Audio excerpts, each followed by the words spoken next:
जब समय का पहिया चलता है तो हम कैसे रुक सकते हैं? रुकना प्रकृति का नियम नहीं, रुकने से होता नहीं भला।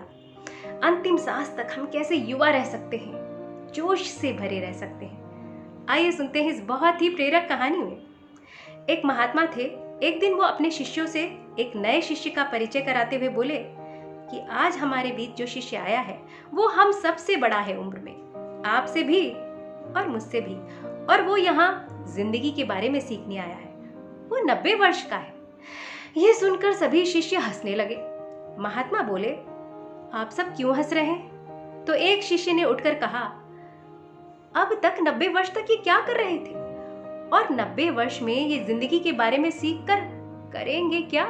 महात्मा ने कहा, आज मैं आप सबको एक कहानी सुनाता हूँ जो आपको जिंदगी में अंतिम सांस तक जीवंत रहने का राज सुना देगी। वो साल का पहला दिन था।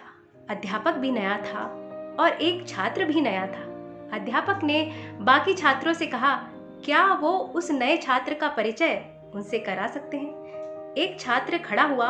उसने अपनी गर्दन घुमाई देखने के लिए कि कौन सा छात्र नया है। तभी उसके कंधों पर बड़े प्यार से किसी ने हाथ रखा। उस छात्र ने पीछे घूमकर देखा तो एक झुर्रीदार चेहरे वाली बूढ़ी औरत उसके पीछे बैठी थी। उस औरत ने मुस्कुराते हुए कहा, मेरा नाम गुलाबो है, मैं 87 वर्ष की हूँ। क्या मैं तुम्हें अपना दोस्त बना सकती हूँ? क्या मैं तुम्हें गले लगा सकती हूँ? छात्र ने कहा, हाँ हाँ बिल्कुल। गुलाबो ने बड़े प्यार से उस छात्र को गले लगाया। छात्र ने पूछा, इस उम्र में आप यहाँ क्या कर रही हैं? गुलाबो मुस्कुराई। 87 की उम्र में भी उसने बड़े प्यार से आंखें नचाई और मजाकिया लहजे में बोली, मैं यहाँ पर एक अमीर हस्बैंड ढूंढने आई हूँ।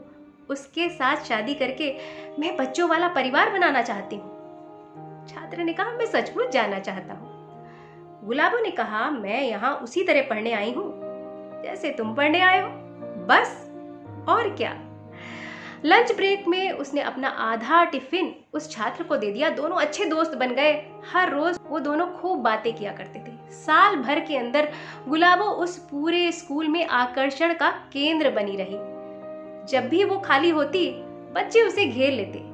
बच्चों को कुछ सिखाने के बजाय वो खुद उनके साथ बच्चा बन जाती और उनसे जानने सीखने की कोशिश करती रहती। स्कूल के एनुअल फंक्शन में प्रधानाचार्य ने गुलाबो को स्टेज पर कुछ शब्द कहने के लिए बुलाया। गुलाबो ने कहना शुरू किया, हम बूढ़े इसलिए नहीं होते क्योंकि हम खेल नहीं पाते, हम बूढ़े इसलिए होते हैं क्योंकि हम खेलना बंद कर देते हैं। जो लोग ये शिकायत करते हैं कि हम ये नहीं कर पाए, वो नहीं कर पाए, वो अपने बुढ़ापे को आमंत्रण देते हैं। कभी भी देर नहीं हुई है। पहले नहीं कर पाए तो अब करिए, जैसे कि मैं कर रही हूँ। परिवर्तन प्रकृति का नियम है।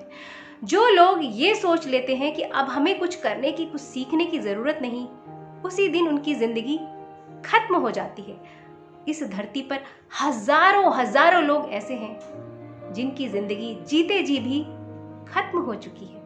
अंतिम सांस तक युवा रहना है, खुश रहना है, तो अपने आप को बेहतर बनाने की कोशिश कभी नहीं छोड़नी चाहिए। महात्मा बोले, तो ये कहानी सुनकर आपको समझ में आ गया होगा कि हमारा ये नया शिष्य यहाँ क्यों है। ये कहानी सुनने के बाद बाकी शिष्यों ने उस नए शिष्य से माफी मांगी। तो ये कहानी, ये बातें अच्छी लगी हो तो वीडियो को लाइक करिएगा, शेयर करिएगा और चैनल को सब्सक्राइब करिएगा।